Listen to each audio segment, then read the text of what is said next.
Hi everyone, welcome back to another episode. In this video I'm going to show you the ways to create or register for Phantom Wallet. First of all, you need to install the application from your Play Store, and once you install, go ahead and click the Phantom icon or the logo of the app, and then you can start creating your account. As you can see, this is how it's going to look like. Now press the create a new wallet account, and next you have to go ahead and press the next button.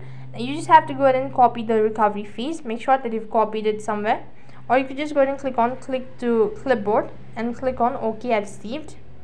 And once you're done copying this fees, click the next button. Make sure that you've copied this, as this is one of the important step in Phantom Wallet. So click the yes button. Now it's gonna ask you to type in the recovery fees in an orderly manner, and click the I agree button and click on get started. Now as you can see that you've successfully created your account.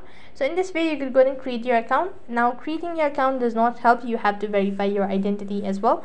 So for that you need to go ahead and start verifying your ID, and then you'll be eligible to trade on Phantom Wallet. So that's how you can open or create Phantom Wallet account. That is all for this video. I hope the video was helpful. Make sure to like, share and subscribe to our channel. Thank you for watching. See you in the next video.